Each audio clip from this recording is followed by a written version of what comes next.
आणि मुख्यमंत्री शिंदेंच्या रक्तात आरएसएसची विचारधारा आहे असं वक्तव्य भाजपचे आमदार प्रवीण दरेकर यांनी केलंय। तर दरेकर हिंदुत्वाचे आहेत असं म्हणण्याऐवजी आरएसएस असं म्हणाले असतील। एकनाथ शिंदे हे कडवट हिंदुत्ववादी नेते आहेत आणि दरेकर चुकून म्हणाले असतील असं भरत गोगावले यांनी म्हटलंय। प्रवीण दरेकरांच्या वक्तव्यावर भरत गोगावलेंची ही प्रतिक्रिया। नाही, मुख्यमंत्री तर त्याच विचारधारेतनं बाळासाहेब ठाकरे यांच्या हिंदुत्वाच्या विचारधारेनं आलेले आहेत। त्याच्यामुळे मुख्यमंत्र्यांनी अनेकदा अशा प्रकारच्या ठिकाणी जाऊन नतमस्तक होऊन या विचारधारेशी समरूप झालेले आहेत, किंबहुना मूळच त्यांचा रक्तामध्येच तशा प्रकारची विचारधारा आहे।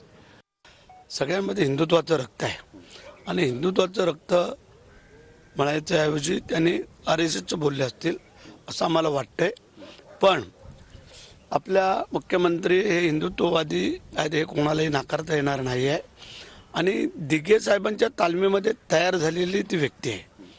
त्याच्यामुळे इतर कोणी काय बोलण्यापेक्षा कडवट हिंदुत्ववादी मनुष्य आहे हे सगळ्यांना जाणीव आहे, एवढं मला माहिती आहे।